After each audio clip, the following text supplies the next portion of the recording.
माता रानी कुछ चीजें ऐसी हैं जिन पर अति प्रसन्न होती है। एक है कलश स्थापन, एक है अखंड ज्योत, दुर्गा सप्तशती का पाठ, कन्या पूजन और यज्ञ। यह है मां को प्रसन्न करने की, इसमें बड़ी रूपता का वर्णन किया गया है। दुर्गा सप्तशती के 6 अंग है। पूरी सप्तशती कर लेते हैं, बहुत अच्छी बात है। पूरा नहीं कर सकते हैं तो 3 पहले हैं, कवच है, अरला स्तोत्र है और कीलक है। 3 बाद में है, प्रदानिक रहस्य, वैकृतक और मूर्ति रहस्य। तो 3 रहस्य और 3 ये स्तोत्र, दोनों को मिलाकर ये दुर्गा सप्तशती के 6 अंग मार्कंडेय पुराण में बताए गए। दुर्गा सप्तशती पूरी की पूरी मार्कंडेय पुराण से ली गई है और वर्णन किया गया है कि ददात वित्तम पुत्रांश मतिम धर्मी गतिम शुभम। दुर्गा सप्तशती का जो पाठ करेंगे उन्हें 4 चीजें मिलेंगी, धर्म, अर्थ, काम और मोक्ष। कन्या ये पाठ करेगी नवरात्रा में, उन्हें अच्छा घर भर मिलेगा। ऐसी देवी जिसको संतान नहीं है, उसकी कोख में संतान चल करके आएगी, ये दावा है महात्मा मार्कंडेय का। स्वयं मां भगवती जगदम्बा उन्हें प्रत्यक्ष रूप से दर्शन देके बोलती। और ध्यान से सुनना, आनंद की बात, अब हमने तो आपको भगवत कृपा से मार्कंडेय पुराण भी सुनाया है। जिस प्रकार से रामायण गोस्वामी तुलसीदास जी ने लिखी, हनुमान जी ने प्रकट होकर के लिखाई, ये दुर्गा सप्तशती जो ये अद्भुत ये ग्रंथ है, ये माँ भवानी भगवती जगदम्बा ने प्रकट होकर के लिखवाई है। जो भी माता ने लीला करी है, माँ किस प्रकार से प्रसन्न होती है, ये माता ने संपूर्ण बातें अपने मुख से कही हैं। इसलिए माता रानी को प्रसन्न करने के लिए दुर्गा सप्तशती को प्रमाणित ग्रंथ माना गया है।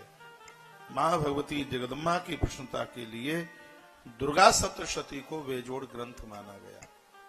और हम बड़े बड़भागी हैं, भाग्यशाली हैं, विद्वान ब्राह्मणों के द्वारा माता वैष्णो देवी धाम में और यह दुर्गा सप्तशती के पाठ आज से आरंभ हो गए। ये माँ की बड़ी कृपा है। और मुझे तो ऐसा लग रहा है कि कोरोना के 22-23 महीने में जो भी कुछ पूजा पाठ कुछ किया होगा तो उसका पुण्य हमें ये मिल रहा है कि हम चैत्र के नवरात्रा में वैष्णो देवी धाम में हम बैठे हुए हैं। यह माँ की कृपा के ही द्वारा ये संभव हुआ है, वैसे तो ये बिल्कुल भी संभव नहीं था। मैं ऐसा संकल्प करता हूं कि यहाँ जो भी पूजा पाठ हमसे जो भी कुछ होगा वह सब आप भक्तों को ही समर्पित हो। माँ के चरणों में मैं ऐसी प्रार्थना करके ऐसा संकल्प करता हूं, जो कि अनुष्ठान के जितने भी नियम हैं हम उन सबको फॉलो करेंगे। आप इसमें थोड़ा सा सहयोग करना। जितने भी भक्त घर पर सुन रहे हैं, क्या फॉलो करना है, शाम को 7 बजे यहां से रोज आरती होगी, डेली 7 बजे होगी फेसबुक के माध्यम से। तो उस आरती में आप जरूर अपने अपने घर में जुड़े। तो आरती का बहुत बढ़िया मुहूर्त इस क्षेत्र की नवरात्रा में 7 बजे का निश्चित किया है। हम और आचार्य रामन शास्त्री जी वगैरह ये सब बैठे हुए थे, तो उसका टाइम 7 बजे, शाम को 7 बजे डेली बहुत आनंद के साथ आरती होगी। आप भी अपने घर में घंटा घड़ियाल बजाते हुए और हमारे संग ही मिलकर आरती करें तो आपको ऐसा लगेगा कि आप साक्षात वैष्णो माता के दरबार में माँ की आरती कर रहे हैं। बड़ा सुंदर धाम बना हुआ है। माँ इतनी सुंदर, यहाँ मंगल भवन ये जगह है कटरा में, ऐसा लग रहा है कि माता प्रत्यक्ष रूप से कुछ बोलने के लिए जा रही है। इतनी अच्छी जगह पर हम बैठे हुए हैं।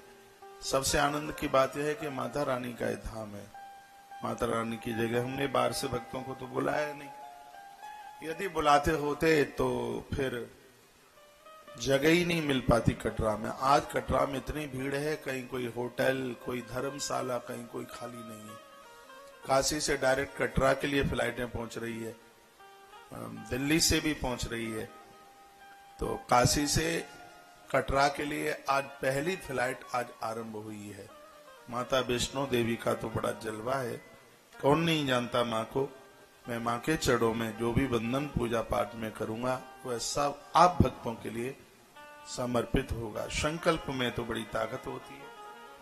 तो आइए, मैं कहूंगा कि आप पूरी दुर्गा सप्तशती का पाठ भी नहीं कर पाते हैं तो आप 6 अंग करें। 6 अंग भी न कर पाए तो आप अर्गला स्तोत्र करें। यदि किसी को क्रोध आता है तो क्रोध को जीतने के लिए दुर्गा सप्तशती में अर्गला स्तोत्र वे जोड़ है। आवाज क्लियर है? स्पष्ट लिखा है कि देवी भक्त जनोद्दाम दत्तानंदोदयंबिके रूपम देहि जयम देहि यशो देहि द्वसो जयी। हे माता अम्बा, तुम अपने भक्त जनों को सदैव असीम कृपा बरसाती रहती हो। मैं भी आपसे प्रार्थना, हम भी आपसे प्रार्थना करते हैं, आप हमें रूप दो, आप हमें यश दो। और सबसे आनंद की बात भक्त ने कहा, हे माँ, आप हमारे क्रोध आदि शत्रुओं का नाश कर दो। अर्गला स्तोत्र का पाठ करने से लोग बर्फ की तरह ठंडे हो जाते हैं, उनका क्रोध समाप्त हो जाता है। माता क्रोध रूपी महिषासुर को समाप्त कर देती है। यह अर्गला स्तोत्र की बहुत बड़ी महिमा है।